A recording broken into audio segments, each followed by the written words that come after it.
கர்த்தரின் பரிசுத்த நாமத்திற்கு மகிமை உண்டாவதாக. மறுபடியும் உங்களோட பேசுறதுக்கான ஒரு வாய்ப்பை ஆண்டவர் ஏற்படுத்தி கொடுத்ததற்காக நான் நன்றி செலுத்துகிறேன். இன்னைக்கு நம்ம பார்க்க போகிறத பார்த்தோம்னா, இதுக்கு முன்னாடி நம்ம பார்த்தோம், இந்த ஆவியினாலும் ஜலத்தினாலும் நம்ம மீண்டும் பிறந்தால் மட்டும்தான் நம்ம தேவனுடைய ராஜ்யத்தில் பிரவேசிக்க முடியும்னு சொல்லிட்டு. ஸோ அப்போ அந்த ஜலத்துக்கு பார்த்தீங்கன்னா 2 அர்த்தங்கள் சொல்லப்பட்டிருக்கு. ஒன்று வசனமாகிய ஜலம், இன்னொன்று வந்துட்டு ஞானஸ்தானமாகிய ஜலம். இப்போ இது 2ஓட சேர்ந்த வசனங்கள் என்ன சொல்லுதுன்றதை பற்றி நம்ம பார்க்கலாம். அதில் முதலாவதாக நம்ம 1 கொரிந்தியர் 10வது அதிகாரம் 1வது வசனம் 2வது வசனத்தை நம்ம வாசிக்கலாம். 1 கொரிந்தியர் 10வது அதிகாரம் 1-2. இப்படி இருக்க சகோதரரே, நீங்கள் எவைகளை அறிய வேண்டுமென்றிருக்கிறீரென்றால், நம்முடைய பிதாக்கள் எல்லோரும் மேகத்துக்கு கீழாய் இருந்தார்கள், எல்லோரும் சமுத்திரத்தின் வழியாய் நடந்து வந்தார்கள், எல்லோரும் மோசேக்குள்ளாக மேகத்தினாலும் சமுத்திரத்தினாலும் ஞானஸ்தானம் பட்டார்கள். இப்போ இதில் பார்த்தீங்கன்னா, நம்மளுடைய பழைய ஏற்பாட்டில் பார்த்தீங்கன்னா, நம்முடைய மோசே இஸ்ரேல் ஜனங்களை வழி நடத்தும் போதும் அந்த செங்கடல் வழியாக வழி நடத்துறது எதை குறிக்குதுன்னு பார்த்தீங்கன்னா, ஞானஸ்தானத்தை குறிக்குது. அப்போது அந்த செங்கடல் வழியாக அந்த இஸ்ரேல் ஜனங்கள் நடந்து போனது வந்துட்டு ஞானஸ்தானம் அவங்க பட்டு அது புதியவர்களை வந்துட்டு அந்த வனாந்தரத்துக்கு போனாங்க. அப்போது செங்கடலை கடந்து போனாங்க. ஸோ அந்த ஞானஸ்தானத்தை தான் வந்துட்டு அந்த குறிக்குது. அப்போது அந்த செங்கடல் ஞானஸ்தானத்தையும் அந்த மேகத்தின் கீழ் நடந்தார்கள், அது வந்துட்டு பரிசுத்த ஆவியானவருடைய வழிநடத்துதல்படி அவங்க போனதாக வந்துட்டு நமக்கு வெளிப்படுத்துது. அப்போது செங்கடல் வந்து ஞானஸ்தானத்தையும் மேகத்துக்கு கீழே வந்துட்டு அது பரிசுத்த ஆவியம் வந்துட்டு குறிக்குது. இதை தான் வந்துட்டு நம்மளுடைய பவுல் சொல்கிறாரு. அந்த ஞானஸ்தானன்றது வந்துட்டு புதிய ஏற்பாட்டில் உருவாக்கப்பட்டது கிடையாது. பழைய ஏற்பாட்டிலே நம்முடைய ஆண்டவர் நமக்கு ஒரு நிழலாக வந்துட்டு அதை வெளிப்படுத்தி கொடுத்துருக்காரு. அப்போது இதில் இன்னொரு அதிகாரத்தை நம்ம பார்க்கலாம். அதோட 1 பேதுருல 3வது அதிகாரம்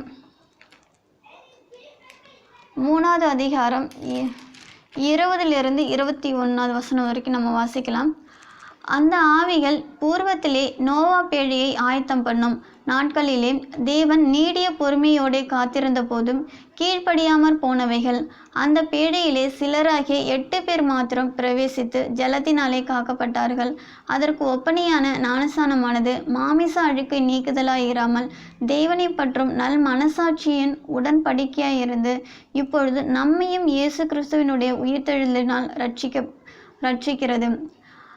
இதில் 20வது வசனத்தில் பார்க்கும்போதும் அந்த பேழையில் 8 பேர் மட்டும்தான் இருந்ததுனால அவங்க மட்டும்தான் அந்த ஜலத்தினுடைய அந்த ஜல பிரளயத்திலிருந்து அந்த அழிவிலிருந்து காக்கப்பட்டாருங்கன்னு சொல்லப்பட்டிருக்கு.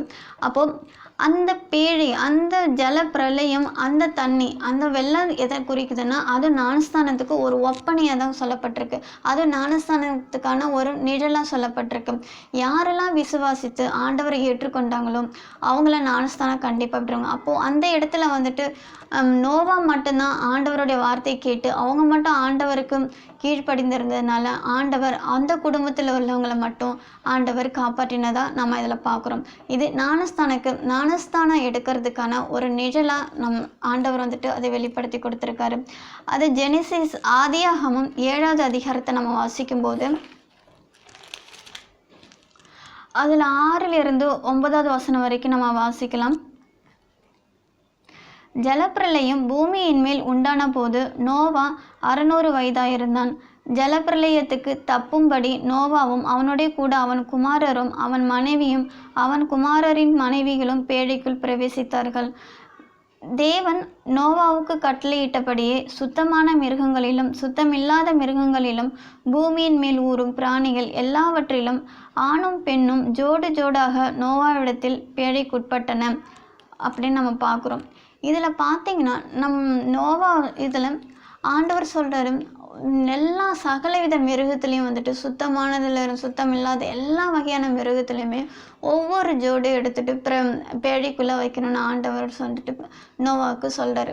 அப்போது நம்முடைய ஆண்டவர் வந்துட்டு அந்த பூமி அப்போ நோவாவுடைய காலத்தில் எல்லாரையும் அழிக்க போகிறதா சொல்கிறாரு. அப்போது நோவா போயிட்டு எல்லாருக்கும் எச்சரிப்பு கொடுக்குறாரு. இப்போ இது மாதிரி இந்த பாவம் அதிகமாக இருக்கிறதுனால எல்லாரும் மனம் திரும்புங்க, இந்த பாவத்திலிருந்து மனம் திரும்புங்க, இனி இது மாதிரிலாம் பண்ணாதீங்க, ஆண்டவர் இது எல்லாத்தையும் அழிக்க போகிறாரு, ஸோ அதனால் இங்கே வந்து பேழைக்குள்ளே வாங்க அப்படின்னு ஆண்டவர் வந்து நோவா போயிட்டு அங்கே எல்லாருக்கிட்டையும் வந்துட்டு சொல்கிறாரு. ஆனால் அவருடைய வார்த்தையை வந்துட்டு யாருமே கேட்கல, அவருடைய வார்த்தைக்கு யாருமே செவி சாய்க்கவும் கிடையாது. அதனால் அதுக்கான இன்னொரு ரீசன் என்னன்னு பார்த்தீங்கன்னா, அந்த காலத்தில் அப்போ நோவாவுடைய காலத்தில் பார்க்கும்போது அந்த மனிதர்கள் அப்போ இருந்தவங்க வந்துட்டு மழைன்னா என்னன்னு தெரியாது, ஜல பிரளயம்னா என்னன்னு தெரியாது. ஏன்னா அப்போது அது வரைக்கும் நம்முடைய ஆண்டவர் பூமியில் மழைன்னு ஒன்று கொடுக்காம தான் இருந்திருந்தார். ஆனால் பூமிக்கு தேவையான எல்லாமே அந்த பூமியை வந்துட்டு மூடு பனியின் மூலம் நம் பூமியை நனைத்ததுன்னு தான் ஆதியாகம 2வது அதிகாரத்தில் நம்ம வாசிக்கிறோம். அது வரைக்கும் மூடு பனி தான் நம்முடைய பூமியை வந்துட்டு நனைத்து கொண்டு இருந்தது. ஸோ அதனால் அவங்க யாரும் மழையும் பார்த்தது கிடையாது, அந்த ஒரு பெரிய வெள்ளமும் அதையும் பார்த்தது கிடையாது. அதனால் நோவா சொல்கிறத யாருமே விசுவாசிக்கல, அதை நம்ப கிடையாது. ஆனால் நோவா வந்துட்டு அவங்க யாரும் நம்பலினாலும் நோவா வந்துட்டு ஆண்டவரை பற்றி, ஆண்டவர் கொடுத்த எச்சரிப்பை பற்றி அவர் அப்போவே எல்லாருக்கிட்டையும் சொல்லிக்கிட்டு தான் இருந்தார். ஆனால் யாருமே செவி கொடுக்காம போனதுனால நோவாவை எல்லாரும் ஏளனமாக பார்த்தாங்க, ஏளனமாக பேசினாங்க, இவனுக்கு வேறு வேலை இல்லை அப்படின்னு சொல்லிட்டு. இப்போ இன்றும் பார்த்தீங்கன்னா இன்னைக்கு நடக்கிற சம்பவங்களை நம்ம பார்க்கும்போதும் இன்னைக்கு நமக்குள்ள அநேகர் பார்த்தீங்கன்னா வந்துட்டு ஊழியக்காரங்க வந்துட்டு இது கடைசி காலத்தோட எச்சரிப்பு, ஆண்டவருடைய வருகை ரொம்ப சமீபமாக இருக்கு, அதனால் இந்த கடைசி காலத்தில் எல்லாரும் மனம் திரும்பணும்னு சொல்லிட்டு அநேக ஊழியக்காரங்கள் வந்துட்டு பிரசங்கம் பண்ணிக்கிட்டு இருக்காங்க. ஆனால் இன்னும் அநேகருடைய இறுதியம் வந்துட்டு இன்னும் மாறுபடாம தான் இருக்கு, உலகத்துக்குரியது தான் இருக்கு. அப்போ இது மாதிரி தான் அன்னைக்கு ஆண்டவருடைய எச்சரிப்பின் வார்த்தை நோவா மூலம் ஆண்டவர் கொடுத்த எச்சரிப்பை யாருமே காது கொடுத்து கேட்காம போனதுனால ஆண்டவர் வந்துட்டு அந்த ஜல பிரளயத்தை உண்டாக்கி நோவா குடும்பத்தை தவிர மீது எல்லாத்தையும் நம்முடைய ஆண்டவர் அழித்து போட்டார். அது மாதிரி தான் நமக்கும் நம்முடைய ஆண்டவர் வருகை வரும்போது நாமும் கைவிடப்பட்டவர்களை இருக்க போகிற ஒரு சூழ்நிலை ஆண்டவரை விசுவாசிக்காதவங்களுக்கு ஏற்றுக்கொள்ளாதவர்களையும் ஏற்படும். இன்னைக்கு அநேக ஊழியர்கள் வந்துட்டு பிரசங்கிச்சுட்டு இருக்காங்க, எச்சரிப்பு கொடுத்துட்டு இருக்காங்க, நம்மளோட பாவத்தில் நம்ம மனம் திரும்பணும்னு சொல்லிட்டு இதை நீ அநேகர் கேட்காமல் இருக்காங்க. ஆனால் அன்னைக்கு ஆண்டவருடைய வருகைன்னு ஒன்று நிகழும்போது அன்னைக்காக தான் அவங்க உணர்ந்து கொள்வாங்க. அந்த நோவா காலத்தில் இருந்த மனிதர்கள் போல் தான் இன்னும் அநேகர் வந்துட்டு ஆண்டவரை பற்றி உணர்வில்லாதவர்களும் அறிவில்லாதவர்களுமா நம்ம இருக்கிறாங்க. அதுபோல் தான் இன்னைக்கு ஆனால் நோவா பார்த்தீங்கன்னா அந்த ஜலப்பிரளயம் வருவதற்கு முன்பாக 7 நாளைக்கு, இப்போ ஜலப்பிரளயம் வரப்போகுதுன்னா 7 நாளைக்கு முன்னாடியே நோவாவும் நோவா குடும்பத்தினர் வந்துட்டு அந்த பேழைக்குள்ளே போயிட்டே இருக்காங்க. அப்போது வெளியில இருந்து பார்க்குற அந்த மக்கள் பார்த்தீங்கன்னா இந்த நோவாவுக்கு என்னாச்சு, ஏன் இவன் போயிட்டு அந்த பேழைக்குள்ளே இருக்காங்க, குடும்பத்தோடு போயிருக்காங்க, இந்த உலகத்தில் எவ்வளோ சந்தோஷமாக இருக்க வேண்டியது இருக்குது, என்ஜாய் பண்ண வேண்டியது இருக்குது, இதை எல்லாம் விட்டுட்டு நம்மளை போல் ஃப்ரீயாக வசதியும் நம்மளை போல் சந்தோஷமாக இருக்கிறத விட்டுட்டு இவன் போயிட்டு வீட்டுக்குள்ளே இருக்காங்க, அந்த பேழைக்குள்ளே ஏன் இருக்காங்க அப்படின்னு சொல்லிட்டு அநேகர் பலவிதமான கருத்துக்களை அங்கே கேலி பேச்சுகளை சொல்லியிருக்கலாம். இன்னைக்கு நமக்கு இந்த காலத்தில் பார்த்தீங்கன்னா நமக்கு வீட்டுக்குள்ளே இருக்கணும்னு நமக்கு இன்னைக்கு பிடிக்காது. ஏன்னா இன்னைக்கு வீட்டுக்குள்ளேயே அடைஞ்சு இருக்கிறது இன்னைக்கு அநேகருக்கு ஒரு பைத்தியம் பிடிச்ச மாதிரி இருக்குன்னு சொல்லலாம். நமக்கு வெளியில் போனால் ஒரு ரிலாக்ஸேஷன் எல்லாமே இருக்கும். ஆனால் அன்னைக்கு நோவா பார்த்தீங்கன்னா அந்த பேழைக்குள்ளே 7 நாளைக்கு அந்த அழிவு வரத்துக்கு 7 நாளைக்கு முன்னாடியே குடும்பமாக போய் ஆண்டோரை வார்த்தை கீழ்ப்படிந்து அவருடைய வார்த்தை கீழ்ப்படிந்து பேழைக்குள்ளே சேர்ந்தாங்க. அதனால் அவருடைய வார்த்தை கீழ்ப்படிஞ்சதுனால அவங்க அன்னைக்கு பாதுகாக்கப்பட்டாங்க. அது மாதிரி தான் பிரியமானவர்களே, இன்று நாமும் நம்ம ஆண்டவருடைய வார்த்தைக்கு இந்த கடைசி காலத்தில் நம்ம அவருக்கு செவி கொடுத்து அவர் நம்மளுடைய பாவத்தை ஒப்பு கொடுத்து அவருடைய சமூகத்துக்கு நம்ம முன்னாடி போகிறதுக்கு நம்ம முயற்சி பண்ணணும். இப்போ உதாரணமாக பார்த்தீங்கன்னா அப்போது ஆண்டவர் ஒரு கட்டளை கொடுத்துருந்தாரு, எல்லா சகலவித மிருகங்களிலும் ஜோடியாக வந்துட்டு அந்த பேழைக்குள்ளே கொண்டு வரணும்னு சொல்லிட்டு. ஆனால் நோவா பார்த்தீங்கன்னா யாரையும் எந்த விலங்குகளையும் தேடி போய் கூட்டிக்கிட்டு வரல, எந்த விலங்குகளை பிடிக்கிறதுக்கு அவர் எந்த விதமான ஒரு வித்தையும் எதுவுமே செய்ய செய்யலை. ஆனால் இப்போ உதாரணம் பார்த்தீங்கன்னா, இப்போ ஒரு சிங்க கூட்டத்திலிருந்து வந்துட்டு ஒரு ஆண் சிங்கத்தையும் பெண் சிங்கத்தையும் பேழைக்குள்ளே கொண்டு வரணும் அப்படின்னா, நோவா தேடி அதுங்களை அந்த சிங்கத்தை தேடி போகலை, நோவாவை தேடி தான் அந்த சிங்கங்கள் வந்துட்டு வந்துச்சு.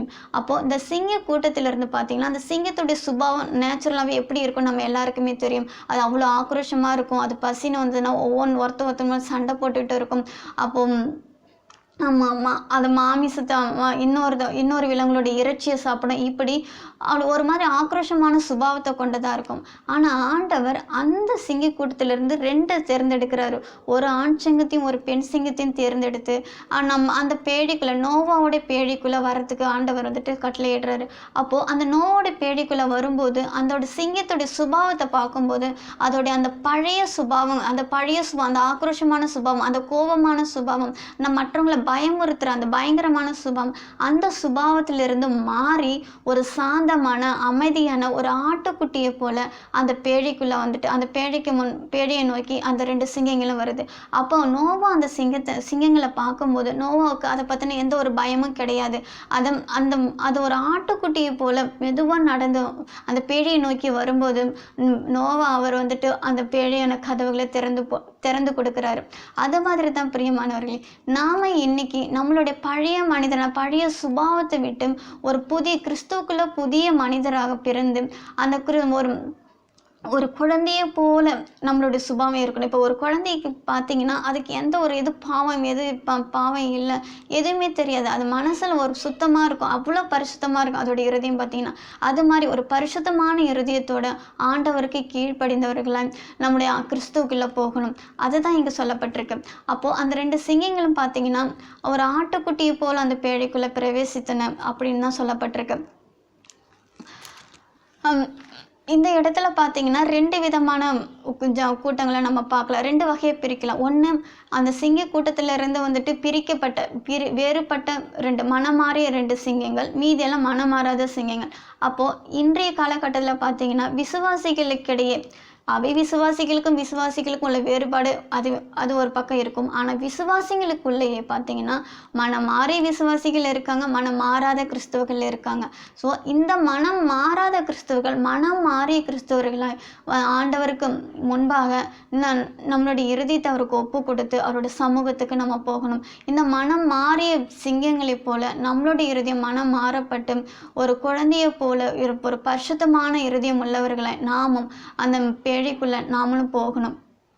அப்போது நம்ம ஆண்டவருடைய வார்த்தைக்கு கீழ்ப்படிந்தால் மட்டும்தான் அதை நம்ம முடியும். அப்போது அந்த சிங்கங்கள் வந்துட்டு மனமாறியவைகளாக வந்துட்டு அந்த பேழைக்குள்ளே போகிறாங்க. அப்போது அந்த மனமாறிய சிங்கங்கள் எப்படி மனம் மாறி இருக்கு, நம்மளோட ஆண்டவர் வந்துட்டு அவருடைய இருதயத்தை மாற்ற, நம்ம சிங்கங்களோட மனதை மாற்றுகிறார். அப்போவே ஆவியானவர் வந்துட்டு அந்த 2 சிங்கங்களோட இருதயத்தை பிரிக்கிறார். அந்த சிங்க கூட்டத்திலிருந்து இந்த வேறுபட்ட 2 சிங்கங்களை இதோட இருதயத்தை மாற்றுறதுனால அந்த ஆவியானவர் வந்துட்டு மறுபடியும் வந்துட்டு அது பழைய சுபாவத்துக்கு போகாதபடிக்கு அந்த பேழைக்குள்ள உடனே கொண்டு வர சொல்கிறார், உடனே வழி நடத்துகிறாரு. அது மாதிரி தான் பிரியமானவர்களே, இன்னைக்கு அந்த சிங்கங்கள் பார்த்தீங்கன்னா நாங்கள் என்னுடைய கூட்டத்தினரும் மனமாறி வரட்டும், அது வரைக்கும் அவங்க கூட நாங்கள் சேர்ந்து வரோம் அப்படின்னு அந்த சிங்கங்கள், அந்த மனமாறிய சிங்கங்கள் நினைத்திருந்தாங்கன்னா அப்போது அவங்களுடைய பேழியுடைய கதவுகள் மூடப்பட்டிருக்கும், அவங்களும் கைவிடப்பட்டவங்களா அந்த 2 சிங்கங்கள் இருந்திருக்கும். ஆனால் அப்படி கிடையாது. இன்னைக்கு அநேகர் பார்த்தீங்கன்னா இப்போ ஒருத்தவங்க வந்துட்டு ரட்சிக்கப்படுறதுக்காக நம்ம ஒருத்தவங்களுக்கு சுவிசேஷம் சொல்லும்போது அவங்க சொல்லுவாங்க, முதல்ல என்னுடைய குடும்பம் ரட்சிக்கப்படட்டும், முதல்ல அவங்க ஆண்டவர் வந்துட்டு என்னோட குடும்பத்தை பார்க்கட்டும், அதுக்கப்புறம் நான் வரேன் அப்படின்னு சொல்கிறவங்க அநேகர் பேர் நான் பார்த்துருக்கேன். என்னுடைய ஃப்ரெண்ட்ஸுங்களையும் அப்படி இருந்திருக்காங்க. முதல்ல என்னுடைய குடும்பம் வரட்டும், அவங்க அப்புறம் நான் மாறுறேன் அப்படின்னு இன்னைக்கு சொல்லுவாங்க. ஆனால் ஒரு விஷயத்த நீங்கள் புரிஞ்சுக்கணும், நமக்கு ஒரு ஆண்டவர் அவருடைய சுவிசேஷத்தை வசனத்தை கொண்டு நம்மளோடு பேசும்போது அவர் முதலாவது நம்மை தான் ரட்சிக்க விரும்புகிறார், நம்மை கொண்டு நம்மளுடைய குடும்பத்தையும் ரட்சிக்க விரும்புகிறாரு. அந்த வசனத்தை நம்ம ஏற்றுக்கொள்ளாத பட்சத்தில் நம்ம எல்லாருமே அந்த நாமும் கைவிடப்பட்டவர்களாக இருப்போம், நம்மளுடைய குடும்பமும் கைவிடப்பட்டவர்களாக இருப்போம். ஸோ அதனால் இன்னைக்கு நீங்கள் யாராவது முதல்ல எங்கள் குடும்பம் ரட்சிக்கப்படட்டும், முதல்ல அவங்க பர்ஃபெக்டாக இருக்கட்டும், முதல்ல அவங்க வரட்டும், அதுக்கப்புறம் வரேன், அவங்களும் வந்ததுக்கப்புறம் நான் வரேன், அவங்க கூட சேர்ந்து வரேன், இப்படின்னு யாராவது ஒருத்தவங்க உங்களுக்குள்ளே யாராவது இருந்தீங்கன்னா, தாமதிப்பீங்கன்னா, இயேசுக்குள்ளே வர்றதுக்காக, கிறிஸ்துவுக்குள்ளே வர்றதுக்காக தாமதிப்பீர்களானால் உங்களுக்கான வாசல் கதவு மூடப்படுகிற காலம் ஒன்று ரொம்ப சீக்கிரமாக இருக்குது. அதனால் அந்த வாசல் கதவு மூடுறதுக்கு முன்பாக நீங்கள் கிறிஸ்துவாகிய இயேசுக்குள்ளே நீங்கள் வரத்துக்கு முயற்சி செய்யணும் பிரியமானவர்களே.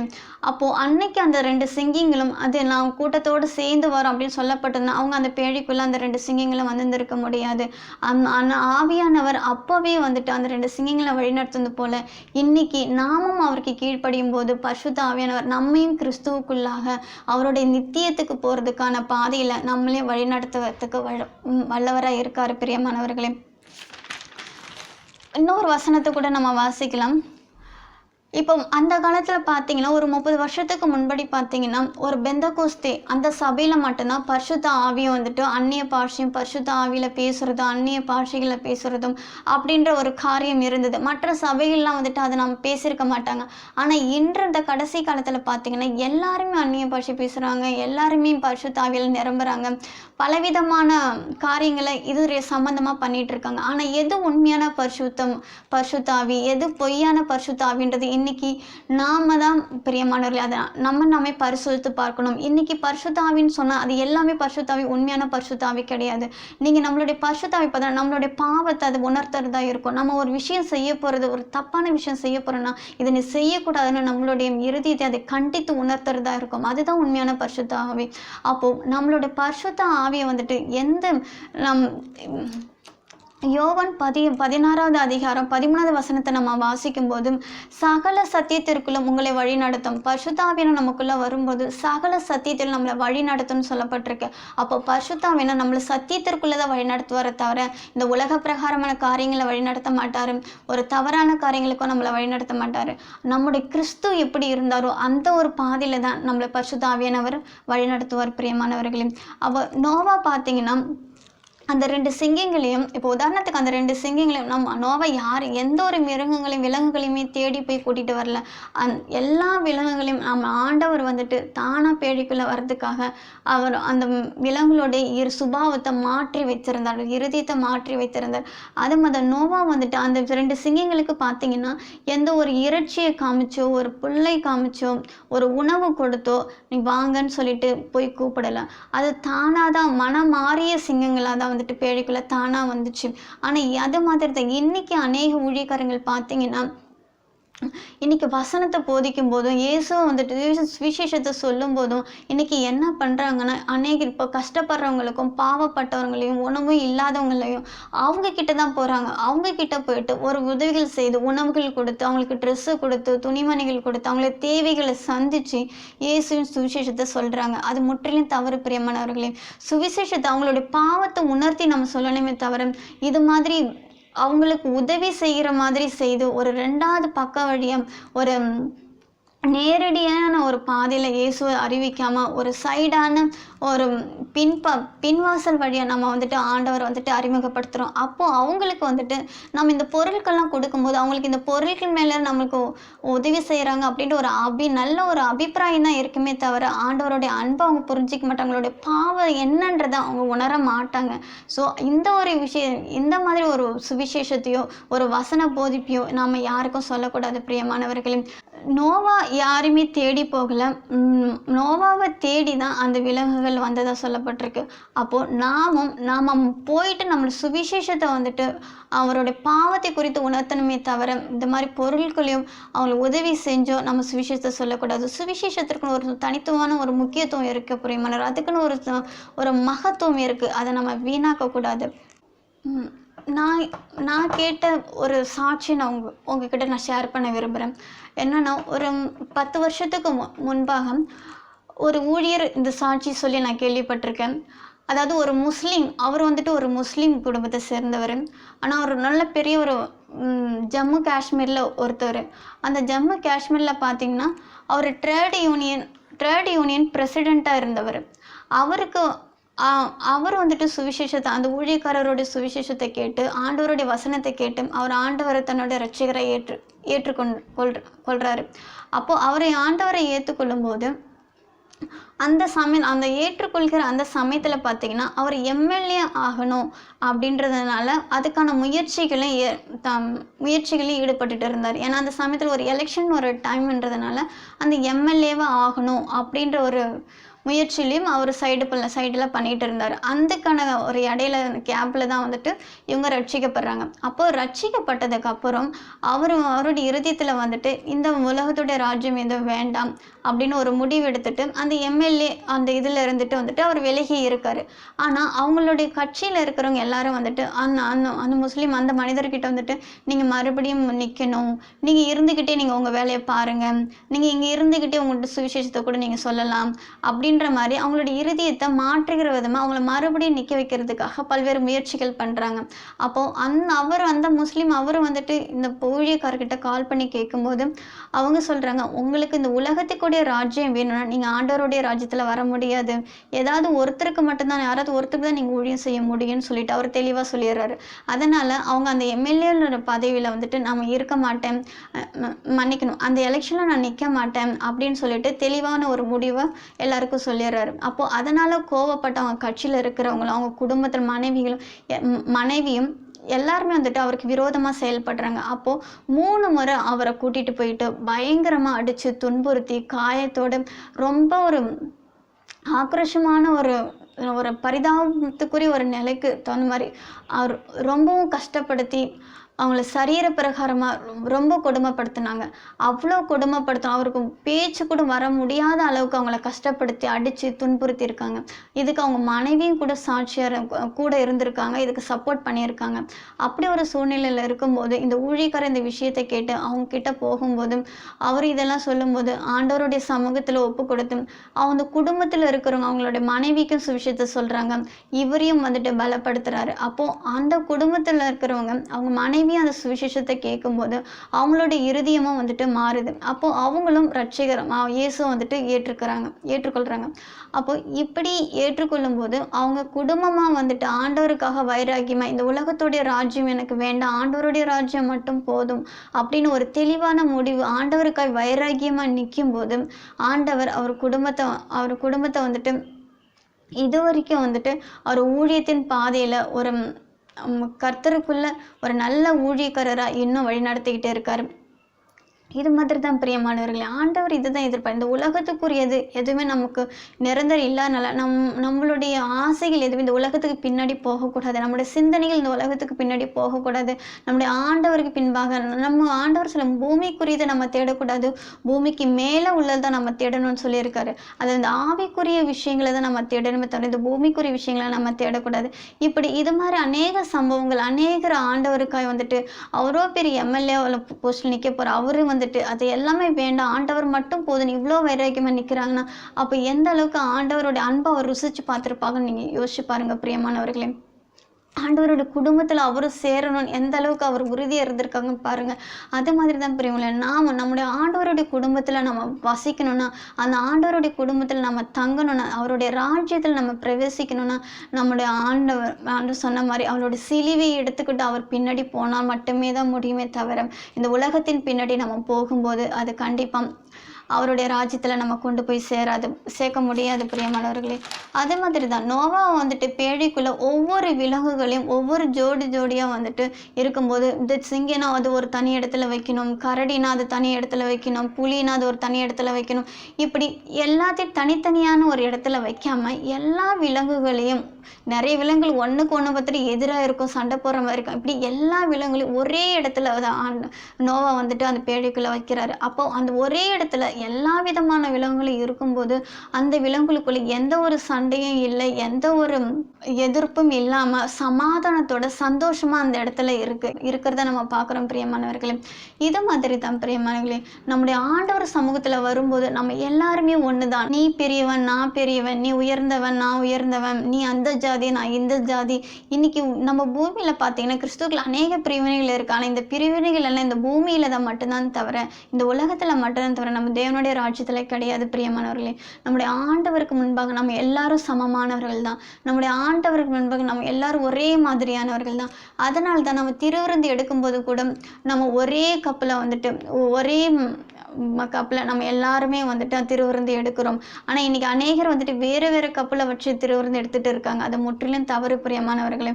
ஒரே கப்பில் நம்ம திருவிருந்து எடுக்கும்போது நம்ம கிறிஸ்துவுக்குள்ளே எல்லாரும் ஒன்று அப்படின்ற அந்த சுபாவம் நமக்குள்ளே இருக்கும். நம்ம கிறிஸ்துவுக்குள்ளே எல்லாம் ஒன்றா இருப்போம். நம்ம கிறிஸ்துவுக்குள்ளே ஒன்றா இருக்கிறது அர்த்தம் பிரியமானவர்களே. அதனால தான் நம்ம திருவிருந்து இவ்வாறு நம்ம எடுக்கிறோம். அப்போது நம்முடைய நோவா பார்த்தீங்கன்னா எல்லா விலங்குகளையும் ஒரே இடத்துல தான் வச்சுருக்காரு. அது மட்டும் இல்லை, இன்றைக்கி சபையில் பார்த்தீங்கன்னா அநேகருக்கு வாக்குவாதமும் சண்டையும் முறுப்புறுப்பும், நீ அப்படி செஞ்சுட்ட நீ இப்படி செஞ்சுட்ட, அநேக மனஸ்தாபங்கள், இப்படி வேறுபட்ட மனசாக இருக்குது. ஆனால் நோவாவுடைய பேழிக்குள்ளே இருந்த எல்லா விலங்குகள் பார்த்தீங்கன்னா ஒரே மனதுடையதாக இருந்தது.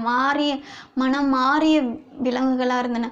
ஆனால் அது மாதிரி தான் இன்றைக்கி நாம் நம்முடைய ஆண்டவருக்கு மனம் மாறியவர்களாக, நம்முடைய இருதயத்தை ஆண்டவருக்கு பிரியமான விதத்தில் மாறியவர்களாக நம்முடைய அவரோட சமூகத்தில் நாம் போகணும் பிரியமானவர்களே. இந்த கடைசி காலத்தில் நம்ம வசனத்தை தியானித்து ஆண்டவருடைய சித்தம் என்னன்னு தெரிஞ்சு நம்ம அவர் சமூகத்தில் பிரவேசிக்கிறதுக்கான என்ன செய்யணுமோ அவர்கிட்ட நம்ம ஒப்பு கொடுப்போம். நம்ம அவர்கிட்ட ஒப்பு கொடுக்கும்போது பரிசுத்த ஆவியானவர் அவருடைய பாதையில் நம்மை வழிநடத்துவார் பிரியமானவர்களே. கர்த்தர் உங்களோடு இருப்பாராக, உங்களை ஆசீர்வதிப்பாராக.